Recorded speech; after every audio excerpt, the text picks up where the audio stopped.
Hello everyone, welcome back to my channel, or welcome to my channel if you're new. My name is Nastasia, and we're doing another one of my little ice cream chats. Cheers.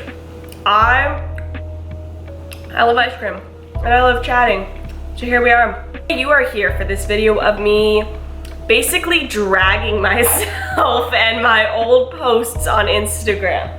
So actually, I kind of got this idea from Kendra Christine's video, who I'm friends with Kendra in real life.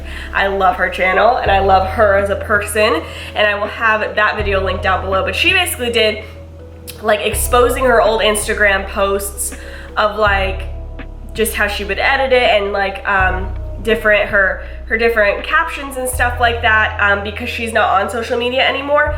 But mine, I'm being a little bit more ruthless on myself because I'm exposing the posts that I was making when I was kind of playing around with the whole New Age movement and the Law of Attraction movement and stuff like that a few years back.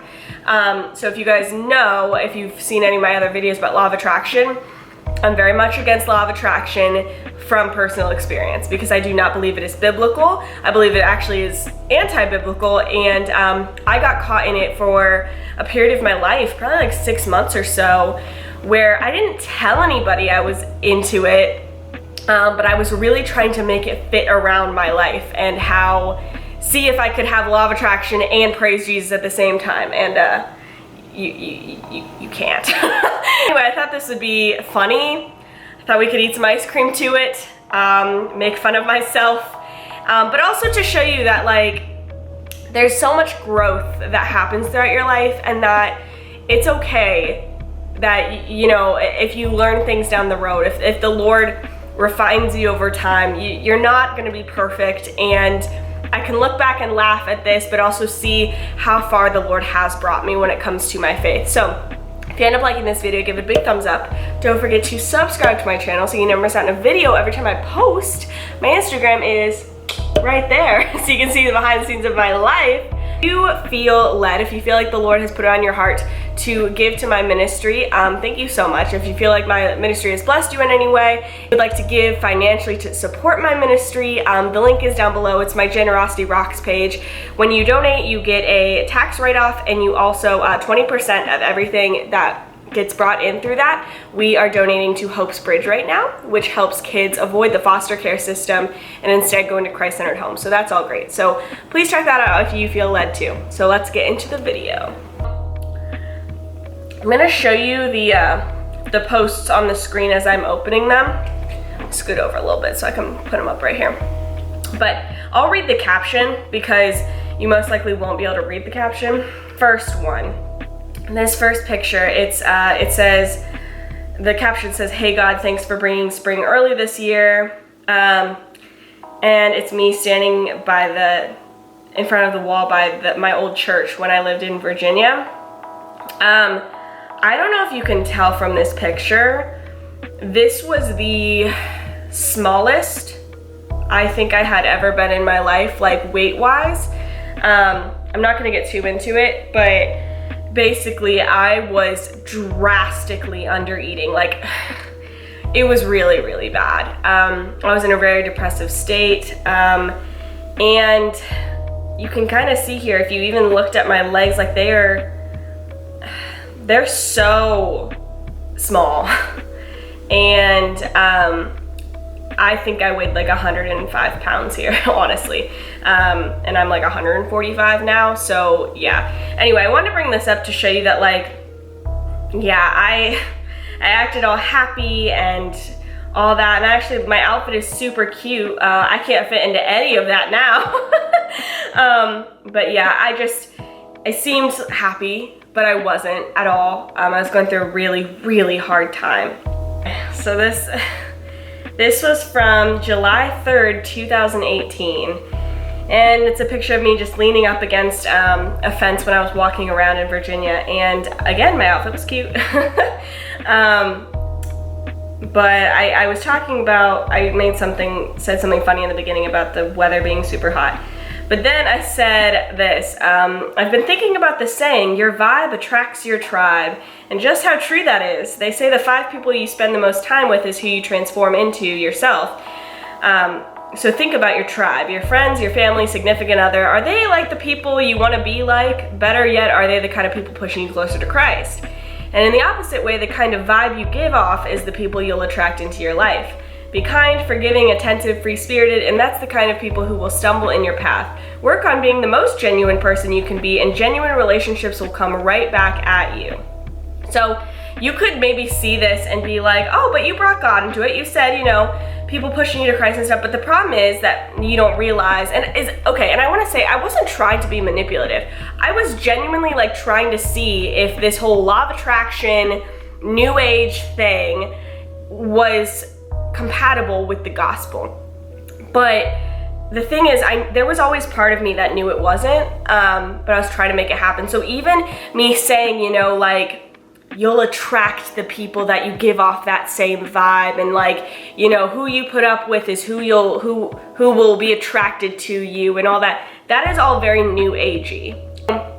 It's the idea of what you put out into the universe, you're gonna get back. But I wanted to incorporate God in that. I wanted to make it still about Jesus, but the thing is, you cannot make New Age about Jesus. And you can't make Jesus New Age. You just can't. They don't go together.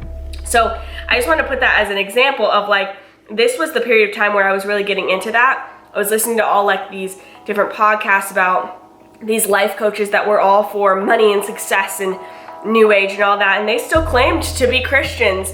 And so I thought it was okay, but it really is not compatible with the gospel at all. Another one, July 12th, 2018.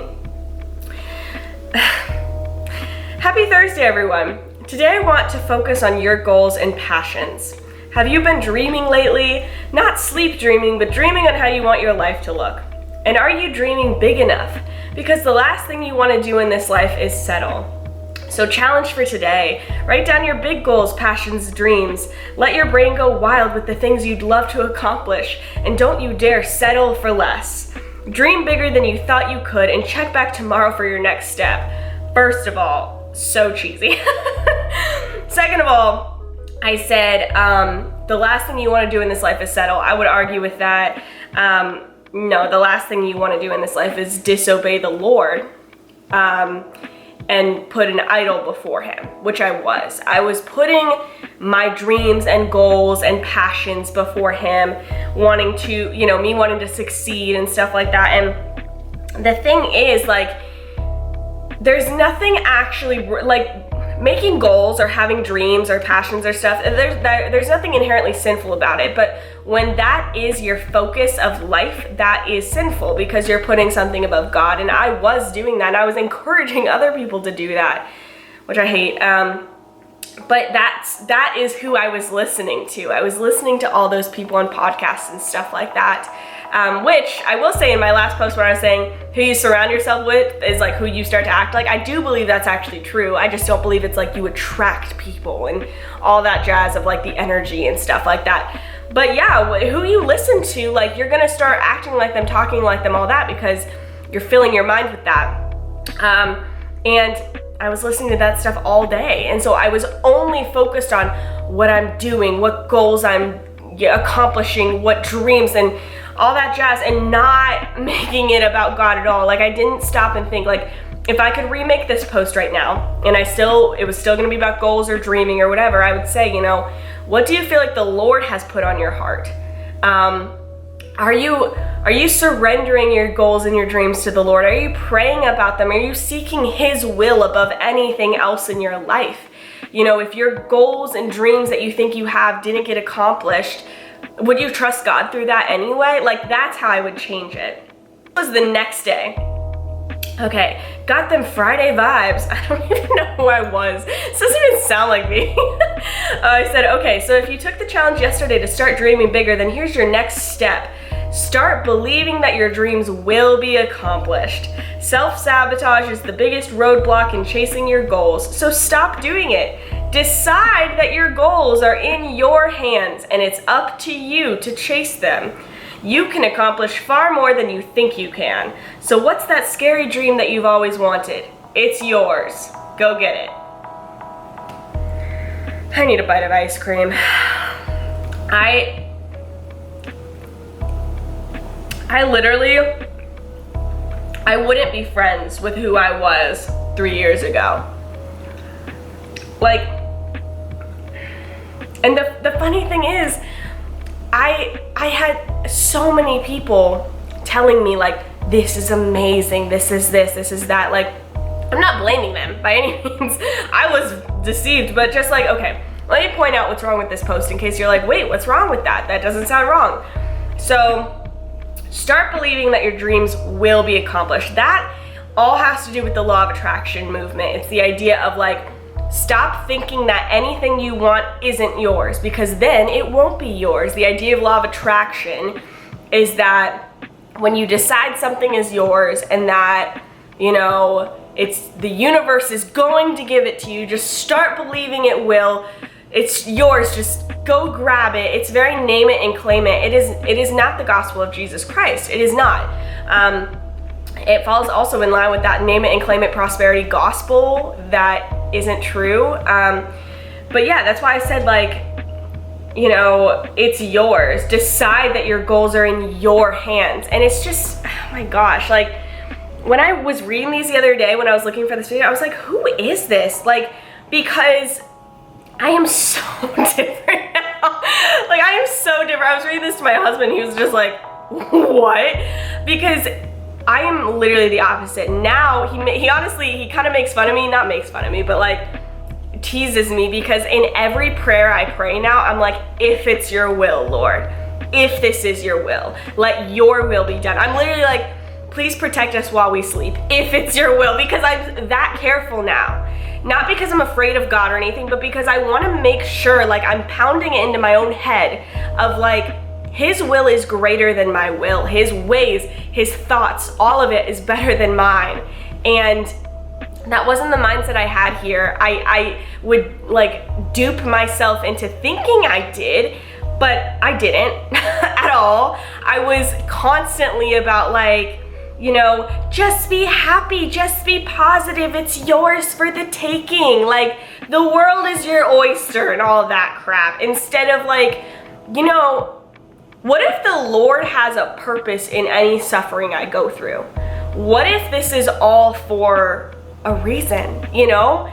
And there were a couple posts that I noticed when I was going through this that were like peppered in of like, I can see how the Lord was like, he knew what he was gonna do. Like, he knew he was drawing me to the actual truth of things and not just this, you know, whatever I want, I can have entitled mindset. So yeah, no, this isn't the goal, people. This isn't the goal. It's funny to me. It doesn't have to do with the new age stuff, but I said, here's a makeup PJ wearing oily haired, unplucked brow, unbrushed teeth picture to remind you that it's a beautiful day to be yourself. And then I just kept talking about how, you know, embrace who you are, and you don't have to be perfect and all this stuff. And like, well, one, what I was going to say about this is like, the only reason I even posted this picture of me with no makeup and all that jazz is because I knew I looked good that day. Like, I did. I knew that, like, I was like, oh, my skin looks good. Like, I look pretty good without makeup today. And it wasn't intentionally meant to be like manipulating or something. Like, I still did believe that, you know, you're still pretty without makeup. Like, you don't have to have makeup. But it's just like hilarious to me because I'm like, of course you posted this picture. You look great. You don't look bad. Like, this isn't relatable to anybody. Do you know what I mean? It's like, I was trying to be so relatable with my no makeup face. And it's like, that's because your skin is perfectly clear right now. So, duh, of course you feel fine. Like, I can judge because it's me. I can judge myself right now. I can be mean to myself right now. But yeah, I guess my thing is like, I get the idea of, you know, you're not gonna be perfect, stop trying to be perfect, because we're not going to be perfect. I just spilled ice cream on myself while I was saying that. Case in point. But I think we have a tendency, at least people my age, or just this generation or time period in history, of like, embrace who you are, don't try to change anything about yourself, all that jazz. And when it comes to like, you know, let's say you have a scar or like stretch marks or I don't know, something like that, like, yeah, like, it's okay, embrace that. Like, embrace, if you have brown eyes and you've always wanted blue eyes, just embrace your brown eyes, you know, like the Lord made you and you're beautiful. I get that. What I don't think is good is when it's like something stupid, like, yeah, I gossip, but it's just who I am, you know, people know it's just who I am. Or like, I don't know, just like things that are like, no, but that's a sin. You know what I mean? Or like, I don't know, it can go very, very far with the just embrace who you are and God doesn't make mistakes. It's like, yes, he doesn't make mistakes. We do though. So if you're sinning, that's on you, that's not on God. And it's just the idea of like, you are worthy as you are in your flesh. God thought you were worthy, so he died for you. It's like, I think we're mistaking the fact that it's not worthy and loved are not the same thing. And God loved us. That's why he died for us. He died for us because we weren't worthy. Because if we were worthy, he wouldn't have had to die for us. There would have been some good in us that could salvage us and our fallen nature. There wasn't though. We weren't worthy. That's why we needed a savior who was worthy, who is worthy. That's why. So I think I'm just way more picky now with my words. Like, I wouldn't go around saying, you are worthy. I would say, thank you, Jesus, you are worthy. And you loved us enough to do this for us, to die for us in our unworthiness. So I've just gotten a lot more refined in that sense of my words, because it can be stretched very far when you go down that route. Okay, here's the next one. This is actually from a photo shoot I did where the pictures turned out sweet. But anyway, I said, here's a thought for your Friday. When you put up with people that treat you like trash, you never give the good people a chance to treat you right. And then I go on later to say, like what I was just saying, Jesus literally died for you because you were worth it to him. So let's stop there a second. I get how somebody could be like, yeah, you were worth it to Jesus. In a sense, I could see like it was worth it to him because he loved us so much. But it's not because we in our flesh are worth it. It's because his love and his grace is more than we deserve. So it's hard to explain a little bit, but like, I guess I would have worded this different now for sure. If you settle for less, then you're telling yourself you're not worth anything more than that situation, and you totally are. Again, I very sparingly use the word worth it nowadays, because the Bible does say at our flesh, like in our own self, we are our best, our most righteous is dirty rags. Like literally disgusting filled rags at our flesh's core, like without the Holy Spirit. And so I try to be very careful when I say the word worthy. Like, yes, if you're in a bad situation with a dude or something and you're, you know, being treated real bad, yeah, I would be like, girl, you should dump him. Like if you're dating him, like I'd be like, girl, you should dump him. You should get somewhere safe, you know, all that. Because yeah, I believe the Lord would want you to take yourself out of that situation because he loves you so much. But I just use the word worthy and worth it very differently now, I guess. A couple of things though that are funny, like I was saying, I could see in these posts, like I'm glad I had posted all these because I can see when the Lord really started drawing me back to like the correct side of things. But in this one, I was basically talking about how,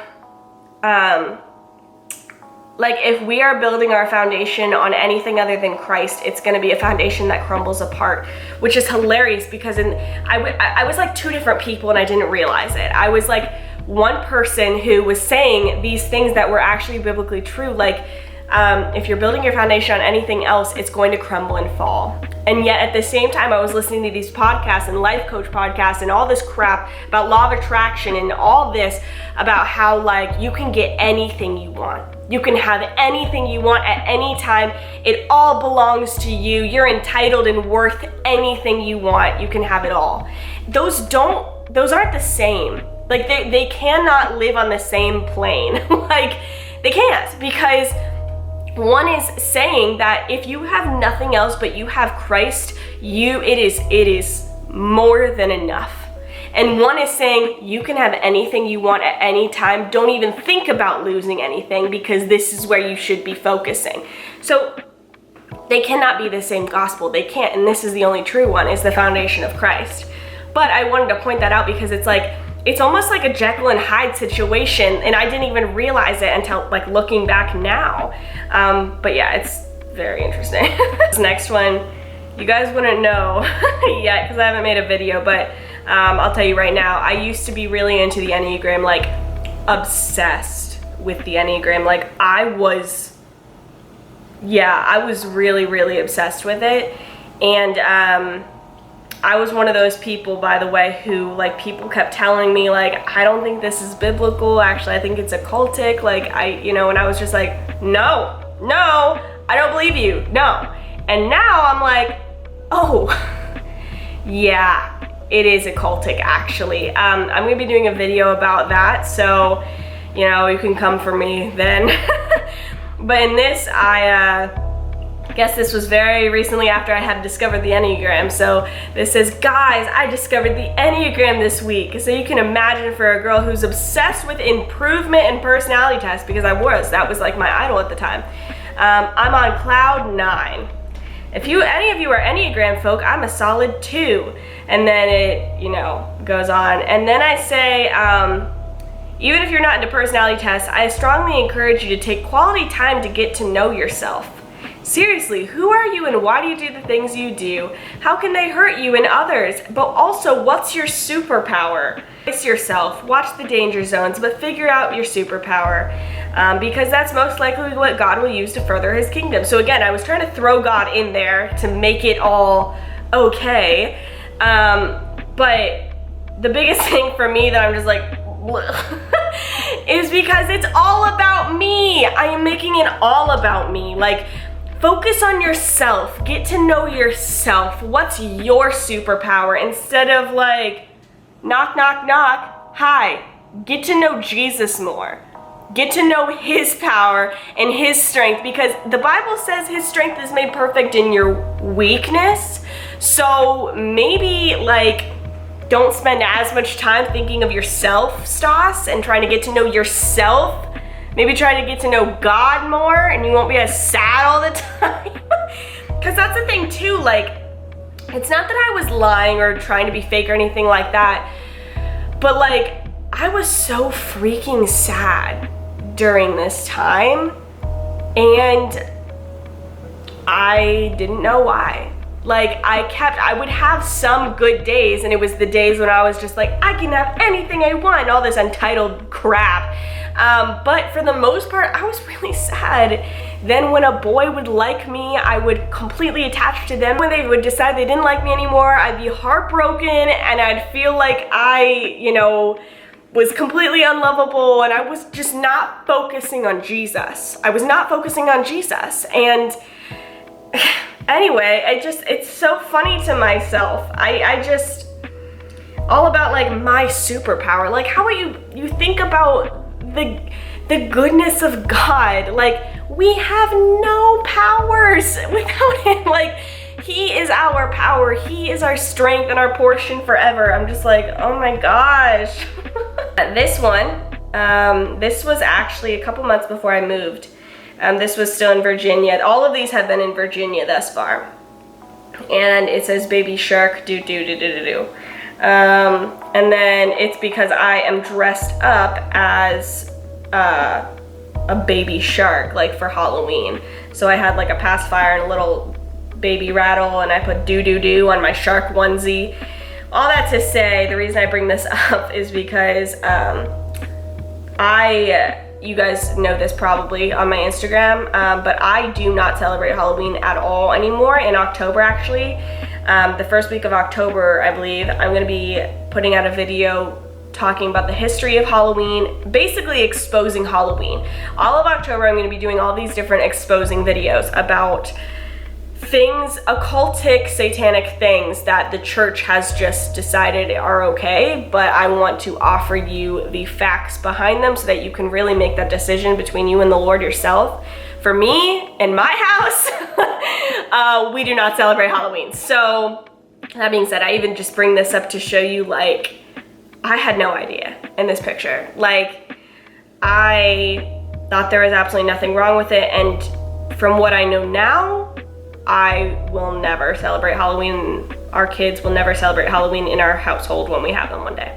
Okay, this one I wanted to bring up because, so this was after I had moved to Nashville, which you actually notice a significant change in most of my posts after I moved to Nashville. Like, they were getting way more like biblically sound, which is funny. Like, maybe God was literally like, we are taking you home. Like, it was just funny, I don't know. I wanted to bring up this post because I remember taking these pictures and thinking I looked so overweight, and I didn't. Not that there's anything wrong with being overweight, by the way. That doesn't mean you aren't beautiful. There's usually another reason why somebody is overweight anyway, so that's not even what this is about. But my point being, you never know how somebody sees themselves, and I could put on a brave face and all that, but I was really, really struggling with how I saw my weight. And again, the answer isn't to tell yourself affirmations all day, every day of, I am beautiful, I am this, I am that. It's to instead remind yourself who God is, who He is. He is gracious, He is loving, He chose me, He died for me. Like, when you put your foundation in those truths, those affirmations of biblical truths over yourself, you start realizing the rest doesn't really matter. I want my looks to be the least interesting thing about me and the least impactful thing about me. I want the gospel to be the first thing people notice or see or know about me. You might be struggling. I think I had body dysmorphia personally. You might be struggling with that too. So I just want to bring it up that you're not alone. A couple more and then I'm going to wrap this up because I know this is getting long. So this is funny to me because I was in Nashville for a while at this point, but then once in a while it'd just be that like, new age kind of thing again. I was pretty much completely out of new age stuff by this point though, but I think part of me was still like hanging on to something. I don't know. But it says, I'm gonna have you do something, so prepare yourself. Write down your top 3 life goals right now. I'm talking dream goals. Now make it a little crazier. If your goal is to travel countries and preach the gospel, why not 10 countries? Okay, now take a good look at that and stretch it to as crazy as it can get. Impossible crazy. To start a business on your own, even if you're bankrupt. To write a best-selling book, even if you failed English class. Anything, as long as it is impossible to do on your own. Perfect. Want to know why? Because God doesn't want us to have goals we can accomplish on our own. I have thoughts about this. He wants us to have goals that we can only do with Him. If you can achieve your dream comfortably, then it's not big enough, and it's probably not the crazy awesome dream God actually has put in you. The rule is to make it impossible enough that you cannot do it without consistent dependency and surrender to Jesus every single day. I have thoughts. I was putting words in God's mouth, first of all, which is not okay. I don't think I fully realized that. Not that that's an excuse, I still shouldn't have been doing that, but the people I was listening to, the churches I was listening to, the sermons, the influential Christian speakers and all this stuff, they put words in God's mouth all the time that do not coincide with scripture. The idea that every single person is supposed to have these crazy goals, whatever crazy means to them, and that is automatically God's will, is vastly, I think, beyond the gospel. I don't think that is the gospel at all, because like, Because like, what if God's will for somebody, for a woman or something, is to have some kids and raise them well as disciples of Christ? What if that is his will for her? Is that not crazy enough? You know, because it's not trendy, because it doesn't seem impossible enough, because you don't even know what impossible could be. Like, it's just, I've just realized recently that a lot of times the impossible thing to do without God isn't always the lavish thing, the travel blogger and this and this and this. It could be, but a lot of times it's working a crappy job for 30 years that you hate, but the Lord is refining you through. Usually that is the crazy, impossible thing that the Lord is bringing you through and refining you through. And so I think it's a huge disservice to be preaching that type of message. Because then it also makes people who don't have that crazy, lavish goal feel like, oh, am I not in God's will then?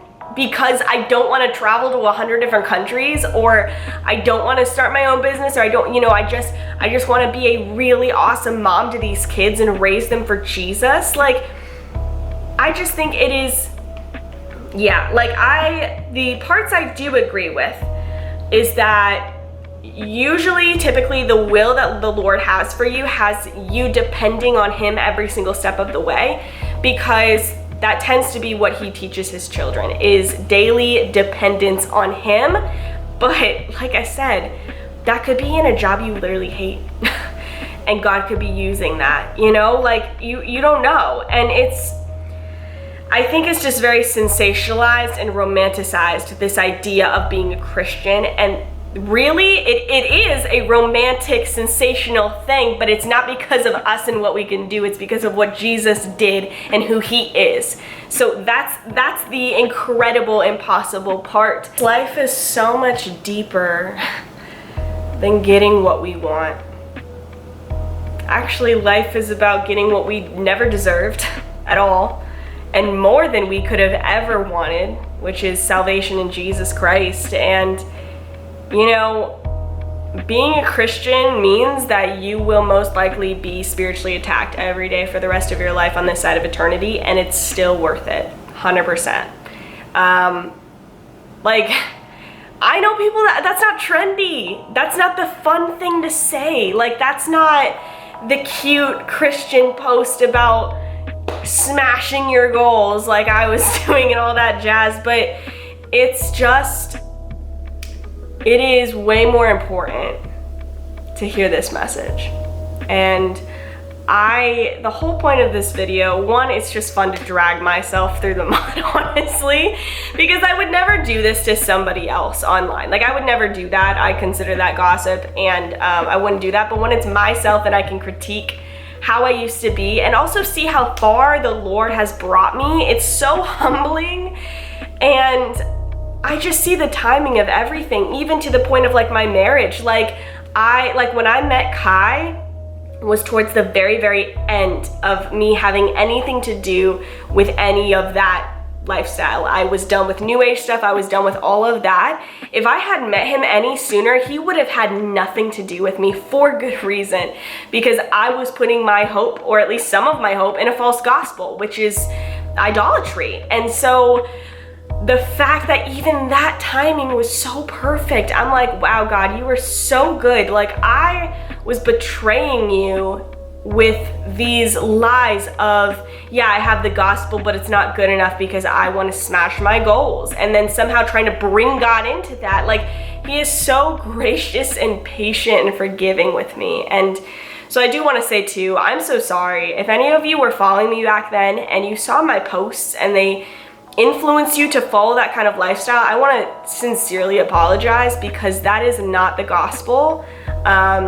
And no, having goals is not like a bad thing, but like I said, I was not doing it in the right way. I was not displaying it in the right way or encouraging it in the right way, and I am truly sorry. And that's another reason I want to make this video. I will most likely be going through these and deleting all those captions because I would hate to cause somebody to stumble now, going back and seeing my stuff. So putting that out there. So if you go back and you're trying to look at these captions, you won't see them because I'm gonna delete them most likely. Anyway, I love you guys. I hope this was like interesting, fun, eye-opening, funny, ice cream-y. I don't know. But I love you guys so much, and I will see you on Wednesday. Bye, guys.